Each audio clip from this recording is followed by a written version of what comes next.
কমিরুদ্দিন সাহেব, হাফিজ রশিদুল সাহেব এবং মেমারি জেলা জমিয়ত উলামা হিন্দের সহ সম্পাদক মৌলানা ইমান আলী সাহেব এবং আপামর এলাকার ইমাম সাহেবগণ এবং এলাকার মানুষজন, আমি এই স্বাধীনতা দিবস উপলক্ষে দু চার কথা মৌলানা সোহরাব আলী খান সাহেবকে কিছু কথা রাখতে বলবো।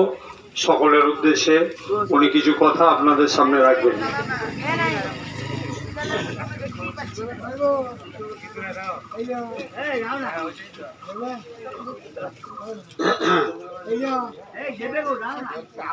আলহামদুলিল্লাহি রাব্বিল আলামিন والصلاة والسلام على سيد المرسلين سيدنا ومولانا محمد وعلى آله وصحبه أجمعين. أما بعد، فقد قال الله سبحانه وتعالى في كتابه العظيم: أعوذ بالله من الشيطان الرجيم، بسم الله الرحمن الرحيم.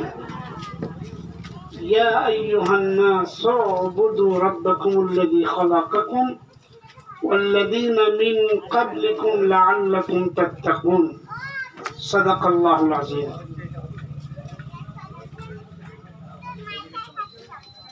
সম্মানিত উলামায়ে কেরাম এবং সম্মানিত বন্ধুগণ এবং আমাদের এই মেমারি ব্লকের জমিয়তের যে সমস্ত সৈনিকেরা এসেছেন, সকলকে আজ ৭৮তম ভারতবর্ষের স্বাধীনতা দিবসের সকলকে শুভেচ্ছা জানাই। এই যে স্বাধীনতা,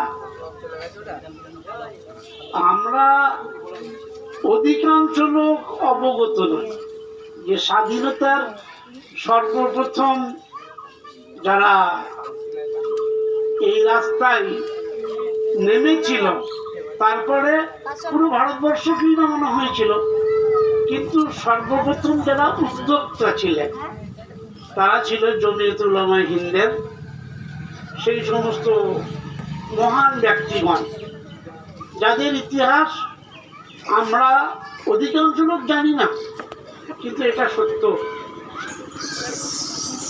দুর্নীতিমুক্ত সমাজ, দুর্নীতিমুক্ত প্রশাসন এবং দুর্নীতিমুক্ত নাগরিক, দুর্নীতিমুক্ত জীবন, এই সমস্ত নাগরিক কি করে দুনিয়াতে প্রতিষ্ঠিত হয়, এই ব্যাপারে সব থেকে বেশি সচেতন ছিলেন আমাদের উলামা। কেননা আমরা জানি যে ইংরেজ সরকার শুধু এই দেশটাকে লুটেই খাচ্ছিল না, বরং মানুষের মাঝে নানান রকমের বিভ্রান্ত ছড়িয়ে দিচ্ছিল। এটা ওই দিকে না দিলে এটা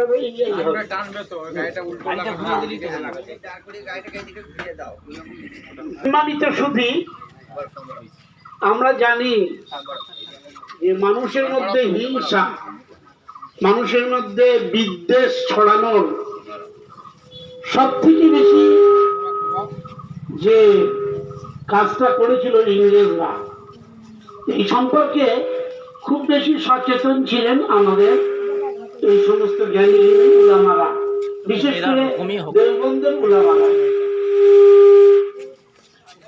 সেই হেতু স্বাধীনতা আনা খুবই জরুরি ছিল। আমাদের ভারতবর্ষের যে নানা ভাষা, নানা মত, নানা পরিধান, আর এর মধ্যে বিবিধের মাঝে দেখো মিলন মহা, এই জিনিসটা পৃথিবীর আর অন্য কোনো দেশে ছিল না, আছে, নেই, থাকা উচিত নয়। মানে এই দেশে সব রকমের ধর্মের লোক বাস করে, নানান রকমের মতবাদের লোক বাস করে, আর সমন্বয় সকলের মধ্যেই ছিল। এই সমন্বয়টাকে ধ্বংস করার যে চেষ্টা চলেছিল, তার জন্যই স্বাধীনতা সংগ্রামে উলামারা সব থেকে বেশি অগ্রণী ভূমিকা তারা গ্রহণ করেছিল। তার সাথে সমস্ত সম্প্রদায়ের লোককে তারা একসাথে নিয়েছিলেন। আর একটা দিন এসেছিল, সুদিন এসেছিল, আমরা সবাই জানি 1947 সালের 15ই আগস্টে আমাদের দেশ স্বাধীন হয়েছে।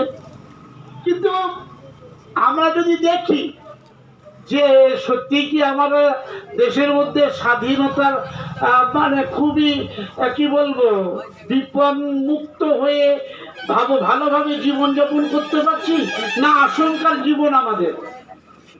জাতি, ধর্ম, বর্ণ, শ্রেণী, দল মত নির্বিশেষে সমস্ত মানুষের প্রাণের কি সত্যিই তার সুরক্ষার ব্যবস্থা আছে? সমস্ত ধর্মের যথাযথ সম্মান প্রদর্শন করে তাদের আচার আচরণগুলো অনুষ্ঠিতভাবে পালন করার সঠিক সুরক্ষার ব্যবস্থা আছে কি?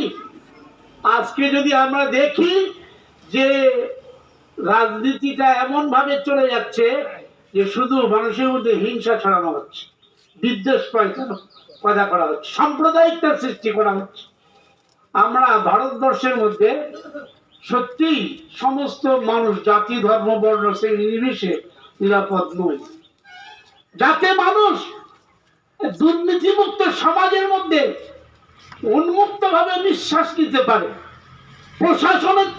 প্রশাসনকে দুর্নীতিমুক্ত করে মানুষ সঠিক বিচার পেতে পারে। একটা সাধারণ মানুষ সেও যেমন বিচার পাওয়ার একটা তার অধিকার আছে, যে মানুষই হোক সঠিক বিচার পাওয়ার তার অধিকার আছে। এই অধিকার যাতে আবার ফিরে আসে তার জন্য আজকে আমরা এখান থেকে শপথ নেব, যেভাবেই হোক নোংরা রাজনীতি বন্ধ করতে হবে, হিংসার রাজনীতিকে দুনিয়া থেকে মিটিয়ে ফেলতে হবে, বিদ্বেষ ছড়ানো চলবে না। আমরা সবাই ভারতবর্ষের নানা ভাষা, নানা মত, নানা পরিধানের মানুষ সবাই মিলে একটা সুন্দর ভারতবর্ষ গড়েছি আর গড়তে চাই।